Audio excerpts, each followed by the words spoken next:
Mythical worlds also figure into Buddhist belief, into mythology, and the ancient cosmologies of Celtic countries, show Western Europe, and the New World. For example, some of the earliest indigenous traditions from North America indicate that certain tribes came to Earth through figures of gods. What was known, Mandan people claimed their first service from the Indians record. The Iroquois speak of a similar origin, and some early elders noted the decision that their ancestors emerged into this form world by ascending Mount Chambers. These fanciful locations often blend real-world geographical landmarks with their respective mythologies. Counterintuitively, sometimes these spots could be found above ground rather than strictly beneath. In most cases, there was still a subterranean aspect of these sites continuing for generations. The greatest detail pointed specific caverns in which the underworld exists. These portals teemed with immortal spirits, deities, and individuals free to go, seeking their fate. A future seer or prophet might be sent into the underworld on a journey in tunnel, tabasis, with which they would emerge all the secrets of the universe.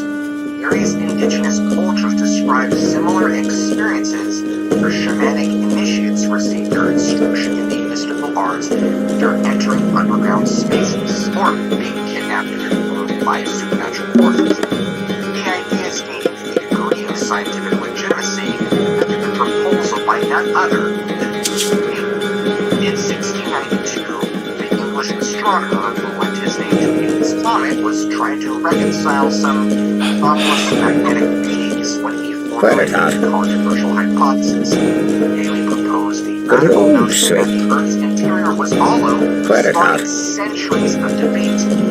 This model, for 500 miles of rocky crust, the innermost chambers of our planet gave way to a vast hollow chamber filled with two additional concentric shells in a central core. Each shell had its own dedicated hemisphere, separating it from the others, as well as its own magnetic pole and rotational speed. They left the room for the possibility that these shells sustained their own ecosystems, unique biomes, or mirror images of life on the surface. Now, over the intervening decades, Haley's ideas blended with those of other thinkers. Some rejected the notion that additional shells were nested inside, instead proposing that a small sun sat at the center of the Earth. Others suggested that the hollow Earth could be accessed via gigantic holes at the North South Pole. All agreed in their suspicions, however.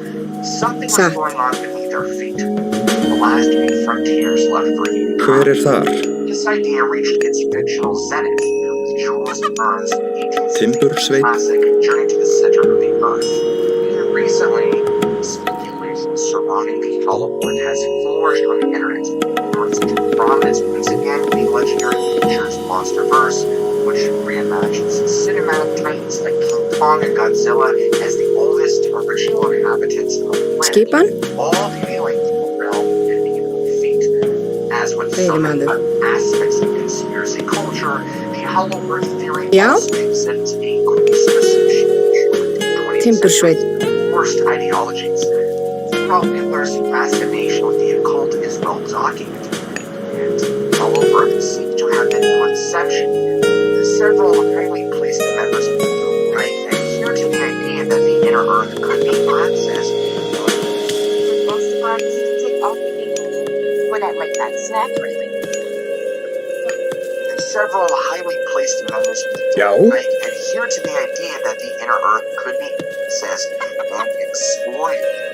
Some of the older speculations hold that the Germans retreated within our planet, where they continued their tormenting way. Most of all, started building the UFOs we see in the sky today. This horrendous legacy, notwithstanding, something but endures long afterward. Any association with history's monsters should not diminish the fact that beings have always suspected the presence of something beneath the Earth. Our oldest beliefs suggest that we are but one of many ends of the sharing our planet with something just beneath the surface. Stories like Hell and Fairyland seem great to modern sensibilities, but that doesn't mean the home Earth idea is dead. They have given way to more sinister notions, rumors of covert military bases conducting illicit experiments in the ground, or extraterrestrial outposts waiting for an opportunity to strike their subterranean hiding places. Those advocating this possibility point to eyewitness, or should I say, ear-witness testimony. For centuries, people have reported ominous noises which defy identification. They are finally pinpointed. Witnesses often describe these sounds as welling up from underground, the form of voices, or most commonly, the sound of subterranean machinery. While plenty of accounts happen once and are never heard again, descriptions of sounds from underground tend to persist in a given area over a long period of time. Its detail may offer a clue. These sounds represent a stationary civilization beneath the earth, or even some nefarious long-term project being enacted without our knowledge. One of the more interesting cases involves the moon dust noises, a series of terrifying booms heard by Puritans who settled in south central Connecticut. They were first documented by colonists in 1702. For the years, these voices have been compared to firearms or thunder. Their origin remains unclear, but many claim that these sounds seem to arise from the very earth itself. The Buddhist noise, which continues to this day, actually predated European colonization. Unbeknownst to the Puritans, the Wangum Indians had heard the sounds for generations prior to their arrival. They had long ago named the area mount Tom Buddhas, meaning voice of that voices. From this term, the settlers derived the name Buddhas, a village found today in East Adam. The Wangum believed that these sounds came from their god, Wangum, a deity who presided from a sapphire throne of Tom. His voice would issue commandments either as booms or whispers, leaving the medicine men in a constant scramble to appease him with prayers and sacrifices. The settlers noticed that sometimes the Buddhist noises would continue non-stop until abruptly ceasing for years at a time.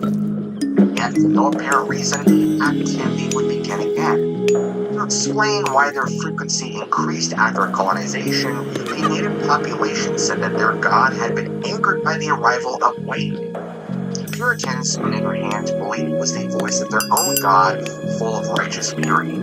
God Almighty is to be seen and trembled at. It has been often heard among us. Reverend Stephen Wilsmer of Eastern Connecticut in 1729.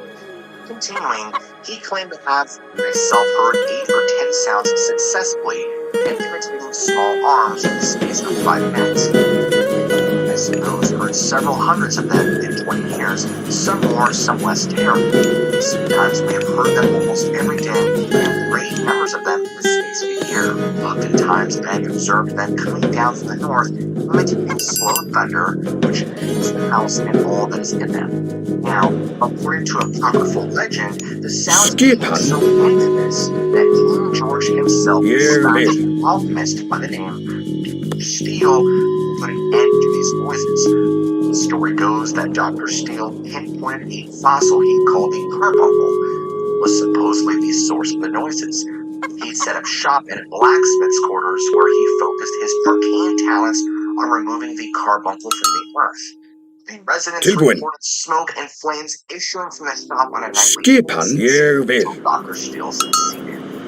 Fortunately, he claimed that a second, smaller carbuncle continued disrupting the peace around Mount Tom, or seen another way, he was folded. The Buddhist voices were still heard sporadically to this day. They most famously live on in the work of acclaimed Homer author H.P. Lovecraft, who used them as inspiration for his 1928 short story, The Dunwich Horror. The Buddhist noises are confined to a relatively small region of Connecticut. Although the noises themselves are certainly strange, the area does not appear to attract any more supernatural activity than might be found elsewhere. The same cannot be said for other locations, however. It is quite common to find reports of underground sounds in what paranormal aficionados dub real areas. These spots, which can be found all over the planet, seem to display an affinity for unexplained phenomena. Reports in these areas encompass all manner of mysteries, flights, poltergeist activity, those cryptids, and catch names. Greek Freudian author John Keel is credited with originating the window area concept. Though the idea appears informally much earlier, in his research, Keel noticed that UFO sightings tended to cluster around significant archaeological sites. Now, these clusters roughly extended in a 200-mile diameter around such locations and seem to infuse the surrounding region with high strangeness. Keel claimed that each U.S. state supported 2 to 10 windows, including the infamous window area of Mason County, West Virginia, the center of the 1966-67 Bachman sightings, and once home to countless Indian mounds, many of which have been tragically destroyed. Keel's window area hypothesis has its strengths and its weaknesses. It is not without its own problematic aspects. Regardless, even a superficial review of paranormal literature suggests that the idea has some merit. Anomalies do seem to cluster in certain areas, even if they are not always tied to archaeological sites. Perhaps The drunk driver took 550 meters. Drunk driving needs to stop.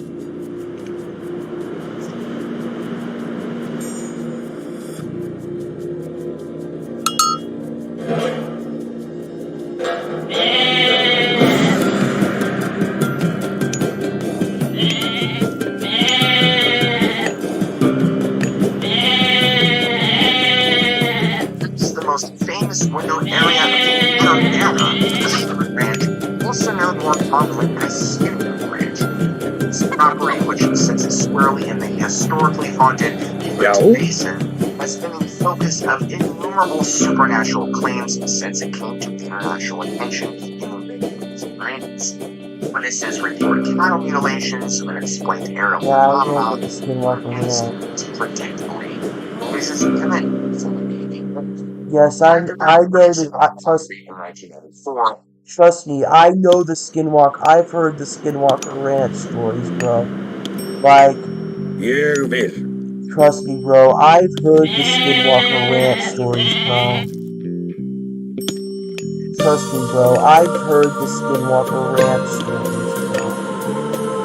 bro. Like this guy's saying, like, one of the stories that comes out of the Skinwalker Ranch is like strange. One of the stories that comes out of the Skinwalker Ranch is these unexplained subterranean noises, or like unexplained subterranean noises. Yeah, I mean that's just some of the claims are like these strange one of the reports that the Gorman family, that Tom Gorman and his family. I mean, that's just the name that Bob Bigelow and George Nat gave the family who initially owned the property in the 1990s. Initially, what Tom Gorman was claiming is that, like I was saying, they would hear these really weird, unexplained, subterranean sounds coming from under the ground. These really weird subterranean sounds coming from beneath the ground. Coming from beneath the ground. When they were like outside, when they were during the daytime, when Tom Gorman and his family were outside doing ranch work.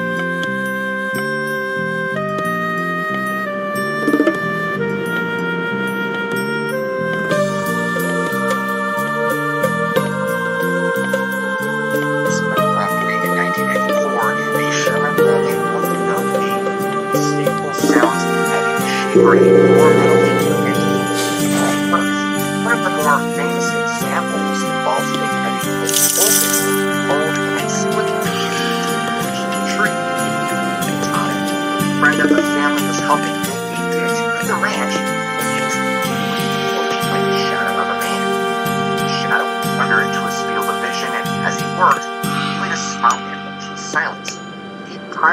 explorer Yeah, looked up from the ground something. and he invariably found an empty field. What can be seen? Recent Something. television programs have reinforced the possibility something does lurk underneath Wait a the minute. range. Perhaps a top secret subterranean military facility or even an extraterrestrial base. Strange electrical currents repeatedly coursed through the very soil there. Even as far back as the 1990s, the psychic linked to the ranch sensed that the technology that was located underground was generating anomalies in the front. The military base would only serve as a partial explanation for the high strength of the ranch. However, indigenous American tribes thought that the Uinta Basin had always alluded to some type of intelligence beneath the ground in this isolated part of the Southwest, long before settlers ever arrived. Meanwhile, to make it all the glory of Washington State sees as unsure or paranormal activity, the Yakima Indian Reservation lies in the activation. 6 Fyrir miles það. outside of the Cascade Mountains, it is because that a popular activity identical to the mountain is still range. Including strange noises or source cannot always be determined. Often than not, seem to originate from the ground. A report made by fire control officers exemplifies the claim to this area. In Fyrir September of það. 1978, the sound of ground turbines or engines was heard at Superior Tower at the southern boundary of the Yakima Nation for 7 hours, approximately 9 p.m. to 4 a.m. September 3rd and 4th. The noise was like a turbine or unsynchronized propellers on a multi-engine aircraft. At the lookout Skip station, ég við. the fire's lookout dog displayed anxiety, and the lookout felt barely perceptible vibrations under her feet when standing on a concrete slab. Lookout said she had heard the same sound during the summer of 1978, but always during the daylight. These sounds were reported regularly by reservation employees, fire control officer, Local often noticed these turbine-like noises while on patrol in their reservation's remote canes, often accompanied by a vibrating sensation beneath his feet. UFO researcher Ken Hunt reported similar sensations on the property heard along the banks of the Old Columbia River. He compared the noise to the racket generated in subterranean vegetation. Equally perplexing are inexplicable noises heard above ground, which still seem to suggest that something is digging on the reservation. In 1979, a resident Henry UFO witness clearly heard what he described as the sound of a steel post driver hammering repeatedly into the ground. It seemed to originate near an irrigation bush behind his home. It continued for about 20 minutes at a time before pausing 10 minutes later. The witness said that each time he tried to pinpoint the source of the sounds, they would always stop, as if something knew he was drawing close. Though he was curious, his dogs would have nothing to do with the noises, as they always seemed frightened whenever they began.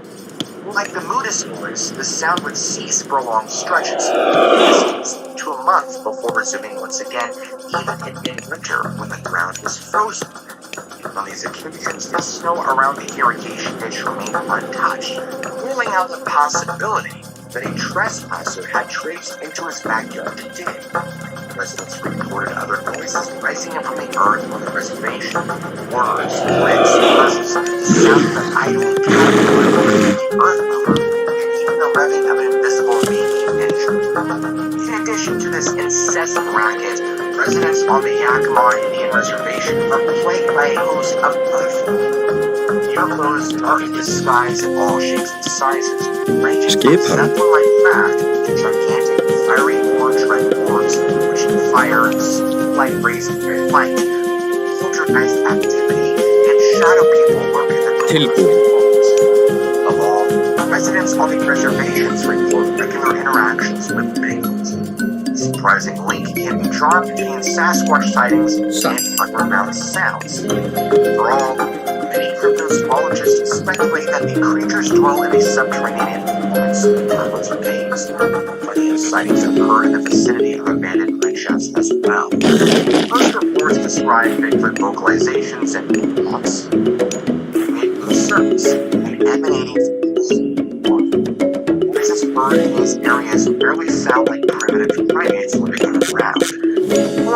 not, they have a frighteningly mechanical quality, calling into question whether or not some sort of technology generates sightings of these large hairy hominids. Over the course of his research, Bigfoot investigator Peter Gatilla noted that sightings often included strange noises he could not find. These sounds often go unreported to most villages, either innocently have them or deliberately suppressed. They don't think the voices are related. While at worst, they know that such anomalies don't support the idea of a flesh and blood creature. Tiller wrote this: experienced some of these phenomena myself. Strange sounds, usually at night, usually mechanical. Some form and interact. These sounds, which often occur in Skipan, described as variously as buzzing, whirling, purring, humming, as heavy like diesel locomotive when he's braking, wheels turning like an idling car motor, like muffled helicopter motors, explosions, wheels popping, and distorted or garbled voices below ground or in the distance. Gatilla further listed other peculiarities seen during his search for Bigfoot, like strange lights, UFOs, and unusual physical, emotional, or psychic states. He is not the first to have made this connection. In their 1976 book, Bigfoot researchers Ann Slade and Alan Perry described similar noises. The book outlines numerous expeditions into California's National Forest, which saw a spate of Sasquatch activity during the 70s. Participants in these outings soon began to suspect that Bigfoot displayed some sort of underground connection. Some even took their speculation a step further, assuming that the creature was made by someone with sophisticated technology. In one chilling example, the researchers left their team running overnight, hoping to capture Sasquatch vocalizations. They played the tapes back and were shocked. There were no animalistic grunts, scorn, or howls. Instead, they heard sounds of they generated, or hydroelectric plant vibration coming beneath the Slate and Berry explain that these noises do not remain consistent through the course of the recordings, and instead suddenly change as a new gears are set in motion. On another recording, the sounds abruptly end and a robotic voice appears shouting, "Keep out, we don't want." The voice then fades away. More and more witnesses have stepped forward in recent years to share their accounts of subterranean sounds, not because solo experiences have increased, but because the phenomenon has encroached into urban centers. These incidents leave entire communities scratching their heads as to what exactly is going on. In 2015, in Puebla, Mexico, long, moving sounds including residential neighborhoods in the city of Canseco, they clearly emanated from underground. Officials were unable to identify the sounds, but nevertheless reassured residents that they were safe. This did not prevent any kind of panic from ensuing, though. More recently, at 5 a.m. on February 10th, 2020, an outblown issue from below the city street of Bainbridge, Alaska. The noise continues, burst, rising in a crescendo from the waves. The sound was reported through the city and well to the countryside, with some hearing it only once and others claiming that they continued out of bed. People awoken from their sleep. One resident described it as almost like a foghorn and screeching with one mouth. He said it was a submarine scraping the bottom of the pool or something. Yet another who claimed to have heard it other times throughout the years compared it to underwater moaning. Some of the most recent accounts. Hi there, I'm Susie, and welcome to the Big House. We traveled to New York City as a family for a fun-filled trip. Some of the most recent accounts of underground sounds surfaced, no pun intended, in late 2021. In September of last year, mysterious subterranean sounds began emanating from a house in Coral, in India. Slight vibration attended the noises. Authorities had investigated, but in the absence of seismic activity, failed to determine a cause. Another home nearby also experienced strange thumps during this time frame, seemingly at random yet strong enough to spill water from pots. In both cases, these sounds were localized, isolated to each dwelling, and were not recorded in their homes. This was not the case in Greece. 3 months later, an entire neighborhood, in Thessalonica was plunged into hysteria as rhythmic, subterranean beats began pounding the streets every night. It was began around midnight, persisting into the early morning hours. There's videos recorded at the time clearly show their volume increasing as the camera nears the ground, leaving little doubt as to where the sounds were coming from. The error, on the other hand, is a bit of a mystery. Now, eventually, authorities settled upon a mundane explanation. Though plenty were left unsatisfied, Vasilis Milfas, a geologist at Aristotle University, said, "The sound comes from a specific street under which there are water and natural gas pipes. Conjecture that it's from the drop in water pressure at night. Rule out underground shifts because such phenomena don't follow a pattern. It's important to remember that many of these frightening sounds do have a mundane origin. Subterranean water sources, very moving structure, sound-free cracking underground, and only it seems as though the floors are delving science based on frozen lakes and crack, causing the sound of large cables playing together underground. Other times, seismic activities explain. Towns sit precariously atop the network on plates, and this is places sometimes running their under the earth. The greatest noise, for example, may have been the result of tectonic stress in some cases. The sounds famously ceased for a time after a massive earthquake in 1747. In the 1980s, and in March of 2011, a subsequent earthquake communicated caused the loudest noises to return, strongly implying the connection between the two. But, like everything else in the world, these subterranean sounds don't have a single explanation or answer. None of these can account for engines running underground or gigantic gears slipping into place beneath our feet. Their mysterious noises may be related to these underground sounds. Loud booming, stifles, for decades, supported today by videos appearing online. While these seem to come from above, they may actually be blowing up from underneath. 准备好了。 Present the same phenomenon displaced to the skies. Inexplicable 遵命。 mystery hums may also be related, of which 是的。 there are numerous examples. Now, in these 好的。 accounts, the residents of a town slowly find themselves 是的。 driven to the point that bad engineering noises 好的。 that drone on 好的。 incessantly day and night as they conduct their lives. Many victims 什么事？ they are unable to sleep in the face of such torture. Such was 是的。 the case in Hyde, Southampton. In 2013, dozens of residents began seeking medical 是 attention, 的。 suspecting they had come down with tinnitus. In reality, the entire town had noticed that their evenings were filled 什么事？ with 樵夫。 They thought it was going nuts. 有什么吩咐？ Resident, I guarantee every night, unless it's windy or raining, 矿工。 to explain to her family, regularly experienced a humming noise at night. A few times we put it down to a neighbor's washing machine or dishwasher, but it's happening so frequently, we know it's not the case. It's a really low-pitched sound that literally pulsates to the depths. The official explanation left much to be desired. You see, authorities claim that these sounds caused by male midshipman fish who let loose with a low, droning hum during mating season. The call simultaneously attracts females and challenges potential rivals. The long wavelength of the vocalizations, scientists argue will allow the noise to permeate the entire community. Notably, this was the only possible explanation offered, meaning that if the fish were to blame, the government had no rationalization for the hum. Oh no. 准备好了。好的。 What's going on? 出发。 The only explanation 是吗？ offered for the 猎人。 hum speaks to how little scientists can definitively declare regarding mystery sounds. Similar anomalies have troubled oceanographers for decades now. Numerous loud booming noises recorded in the world's oceans remain unaccounted for.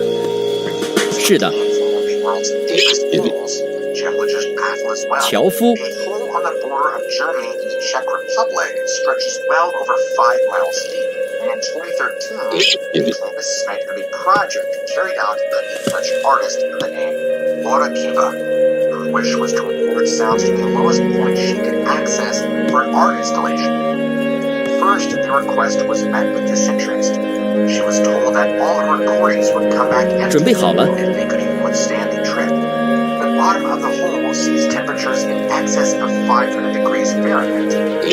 Turn champagne a geophone. The device could not only withstand the temperature, but included an ultrasonic sensor to pick up sound waves below the threshold of the human hearing. She lowered the equipment and retrieved the recordings, processing them through software to bring them within audible range.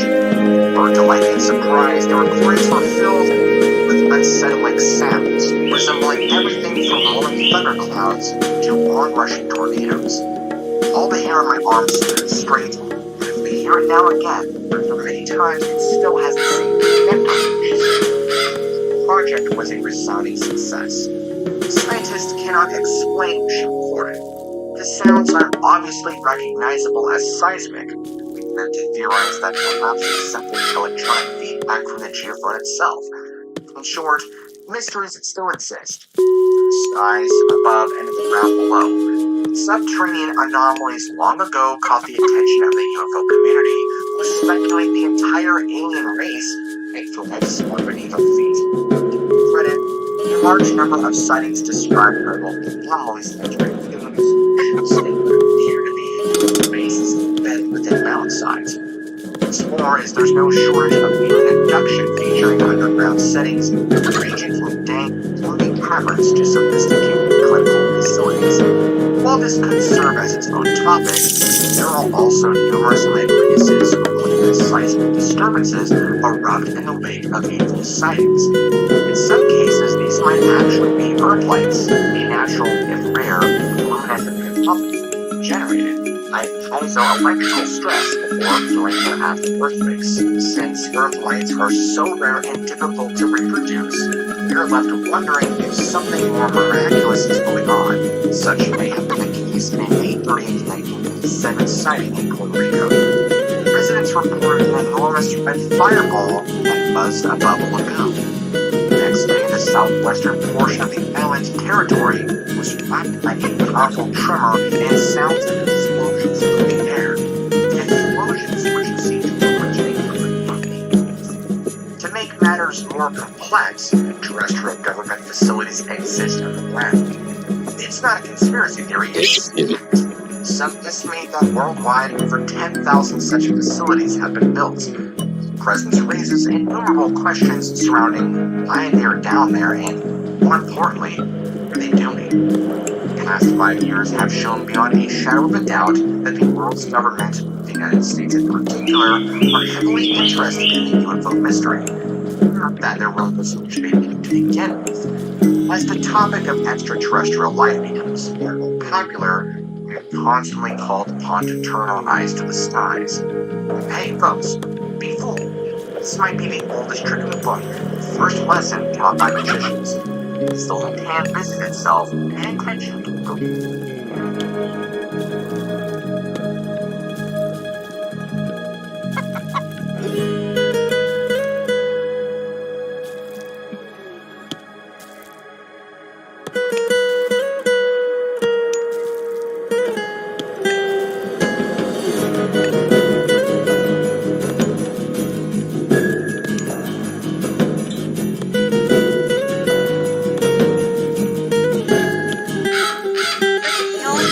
30 border Kroger pickup.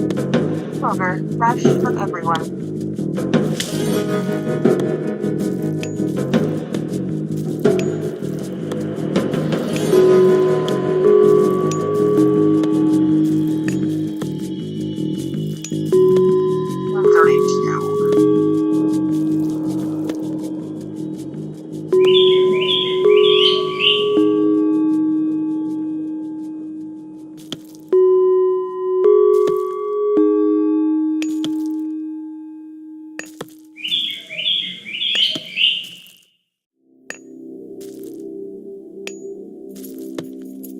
准备好了，遵命。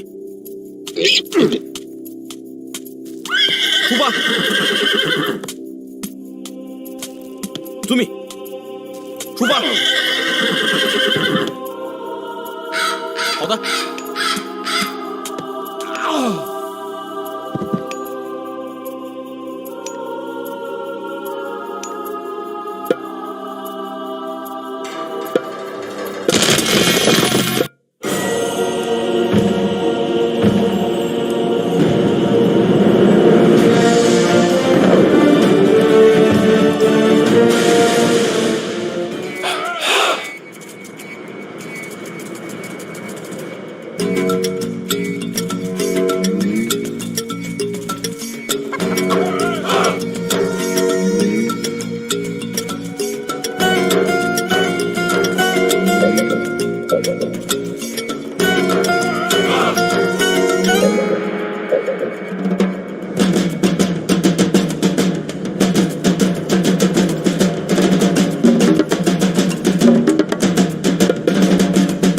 Herr Joes?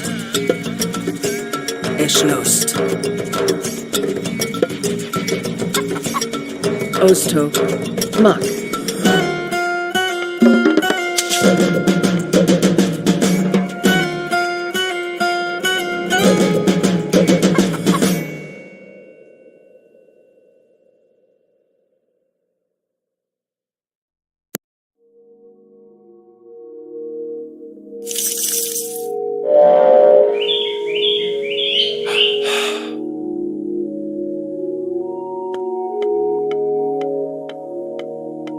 Yuji.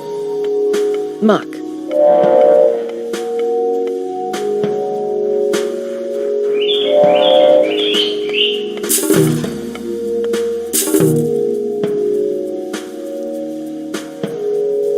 Bureg.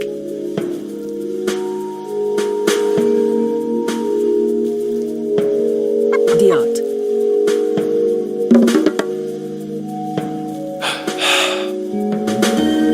Bureg. Mos Intem.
newspaper article in Minnesota's Annual Register detailed how an expedition was sent in to explore the Rocky Mountains only 2 years prior. Now, during this expedition, they had upon a tribe of creatures that they described are wild and, in fact, so feral they were compelled to run them down with horses until this happened. Now, before we go any further, understand roughly speaking, there are two lines of thought in cryptozoology.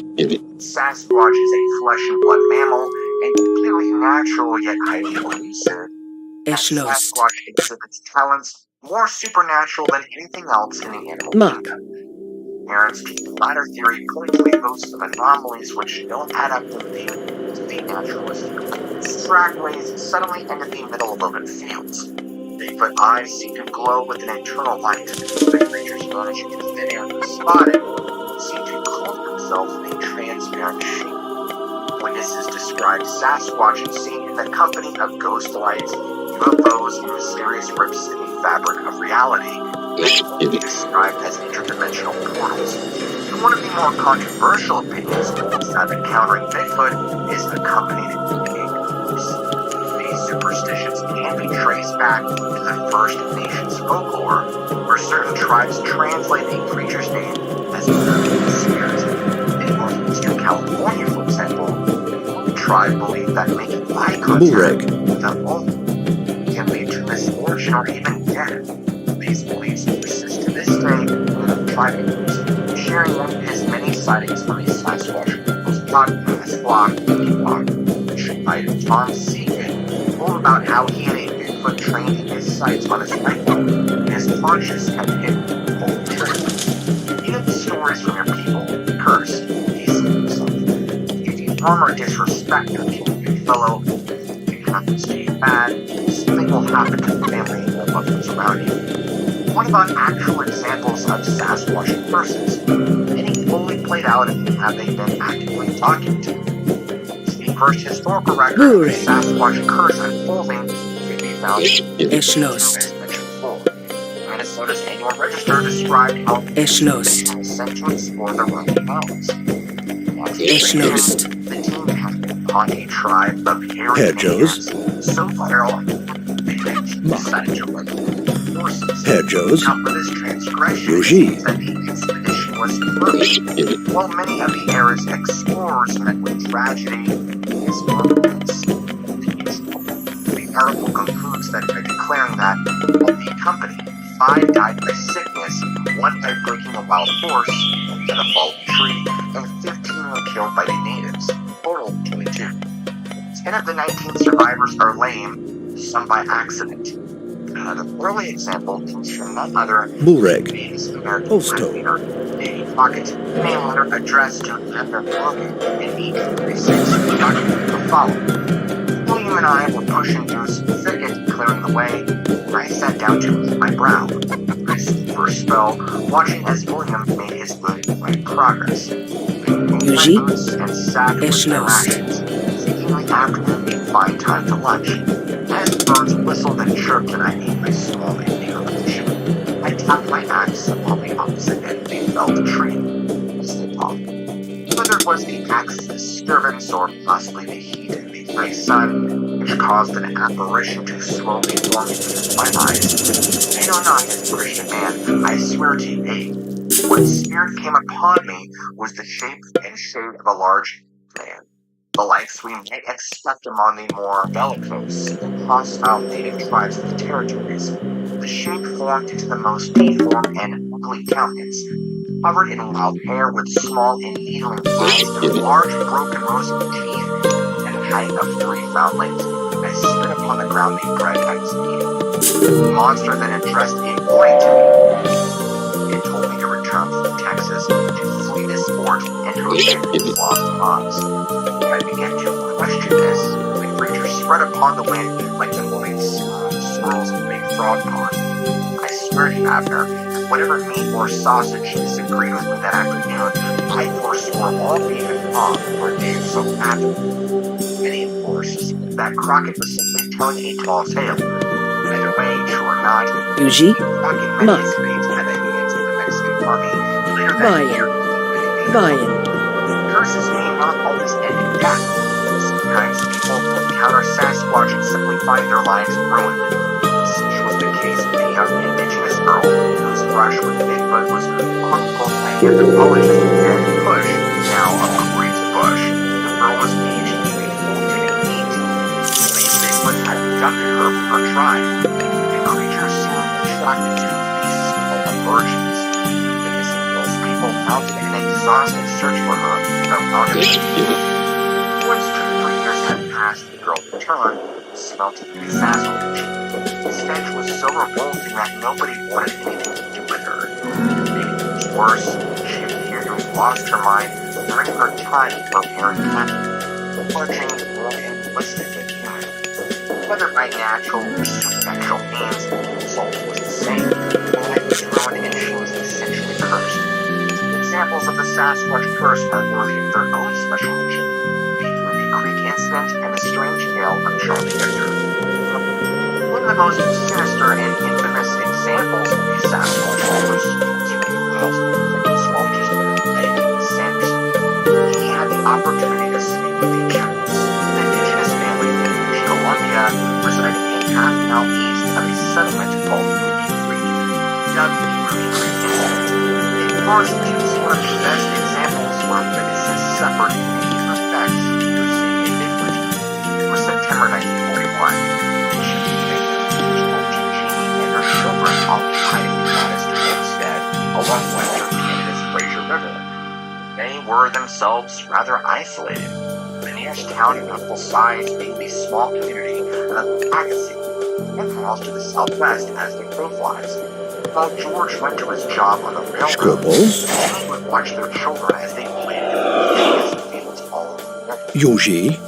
Recalled that the weather that day had simply been perfect. There was a cloud sky allowing the sun to beam down and fend off the first hints of autumn. The days were running shorter, but there was still plenty of time for the children to enjoy their unsupervised time exploring around home, and in the empty field bordering the railroad track to the rear of the property. It was around 3 o'clock in the afternoon when George became the oldest son, age 9, first siblings, a 7-year-old brother and a 5-year-old sister, were still outside. She was strong in her son's excitement, but Trevor was able to ask him what all this was about. Her son recklessly told her, "You're down to the adjacent mountain. He had watched us step out from the tree line and hit her sight. Now, immediately, she sensed that something was amiss. While a stray cow was certainly odd, it shouldn't have caused her son such alarm. This agitation prompted her to take a look outside and ask what she Whatever it was, Jane's first inclination was that she was watching a very big bear, bumbling through the bushes bordering the field. She watched for a few seconds as the shaggy figure traced a path in the bush along the field's perimeter near the railway tracks that belonged to other children. Life in the wilderness of British Columbia had afforded her the opportunity to see what bears were capable of. Terrified of the safety of her sons and daughter, these were children joined their mother and their siblings at a cabin. Their children safely to their side, Jean at last allowed herself a closer look, and a slow horror washed over her. It wasn't a cow, but it wasn't a bear either. The thing it seemed to resemble most was a man headed toward the bear. Mark. And scurrying the bushes into the railroad, allowing her to get that look. Mark. It seemed to be uniformly about 4 inches long and was a yellow, round wood. Like the varnished plywood. Jane's blood ran cold as the beast pivoted on the railroad tracks in the direction of the family. It seemed to footstep, not taking steps directly towards the home. Close the distance, Jane said she had binoculars. It's too much fun to look at it. The Sasquatch stood about 7.5 feet tall. It was easy for Jane to estimate the creature's height because of its proximity to several fence-lined posts that stood throughout the field. Its body closely resembled that of a human being, except noticeably thicker in the chest, with arms longer than they should. All 8 feet. On top of this massive frame was setting his unusually small head with a black face made her short and thin or absent in blood. The only portion of his body was hair, and his face and arms and hands, which were notably darker than its fur, and it being nearly black. There was no way for Jean to determine its sex. His neither breasts nor genitalia were evident, but she nonetheless sensed an intimidating masculine ferocity from him. Mother and her children stood their ground for a few tense moments before Jeannie commanded her eldest son to run inside and fetch the blanket from the house. At this point, her children were on the verge of panicking, and intense fear slowly Joe's. pushed them into a bed as they took Yoshi. their turn. The creature continued to draw closer and closer, reaching the nearest corner of the field and terrified her fear faded. At last, the eldest Chapman's son returned with the blanket and handed it to his mother with shaking fingers. She quickly unfolds the blanket and held it between her children, shielding their eyes from the horrible apparition and vice versa. As rapidly as she could, with this awkward arrangement, Jeannie and the Chapman children shuffled back into the opposite field, stopping until they reached below. Jeannie could see the Sasquatch now. Threat averted, she drug her kids along the beach to the safety of the village spring. Upon hearing this detail regarding the blanket, Agent Sanderson asked Jeannie what had motivated her to take this orthodox course of action. Was it, as we had heard, the result of indigenous superstition that to see a Bigfoot guaranteed bad luck, or worse, death at sea? Jeannie told Sanderson that she had learned about the hairy men since childhood. The belief it was too dangerous to see with them had predominantly come from her family's tribal lore. Instead, people mostly advised avoiding the Sasquatch out forest, some deploying around certain points in specific valleys they were known to dwell. Should she be unfortunate enough to encounter one, parents informed her to move away, simply stay still or back away slowly. If she was equally unlucky and found herself seized by one of the creatures, the best course of action was to resist the urge to struggle, as this might cause the Sasquatch to tighten its grip and suffocate her to death. Jeannie's motivation was a clever ruse to lure the creature away from her family. She believed that the Sasquatch was interested in one of her children, and thought that by connecting them to the fight, she might trick the monster into thinking that they had thought it at the house. While the prospect of having a hit the person involved might not sound too appealing, it would at least provide enough of a distraction to facilitate their escape. As it turns out, Jeannie's logic proved correct, at least it seems to. While they were away in town, George Chapman returned from work around 6 o'clock in the evening, what he found terrifying him. First and foremost, there was no sign of his wife and children. Once at the Chapman home, hammering on the door to the woodshed in a fit of rage, and even rummaging through the old outhouse. Whoever had done this must have been immeasurably strong, as it had drunk a 55-gallon barrel of saltfish out of the dog. The barrel had been cracked open, scattering to the ground.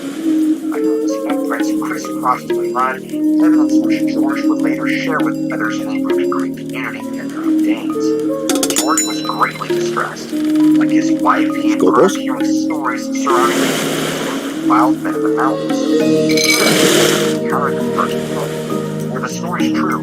And if so, had one of these monsters abducted his family? To George's relief, he soon noticed several smaller sets of footprints in the ground around the home. In stark contrast to the massive form of the creature that had ransacked his property. He soon realized that these were the tracks of Jeannie and her children, looking like they had escaped. George followed the trail as it wound far inland down towards the river, and here in the sandy soil, he was able to make out their footprints clearer than ever.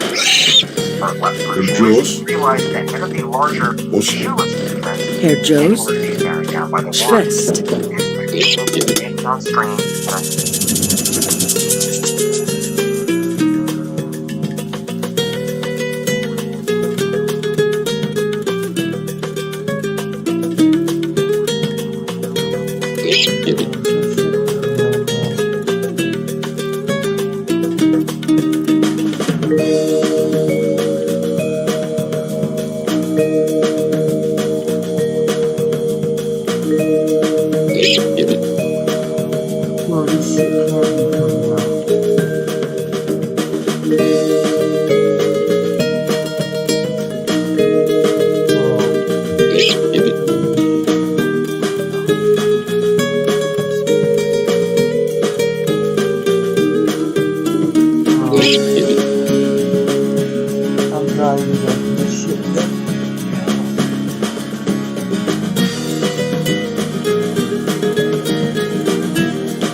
mean, seriously, bro.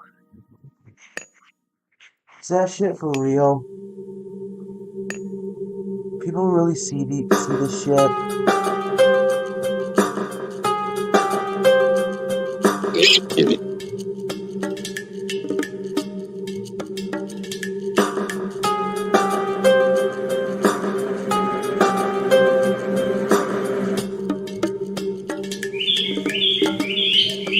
Yuji?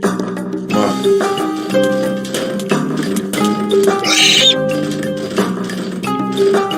Burek. Mark. Yuji? Schwest.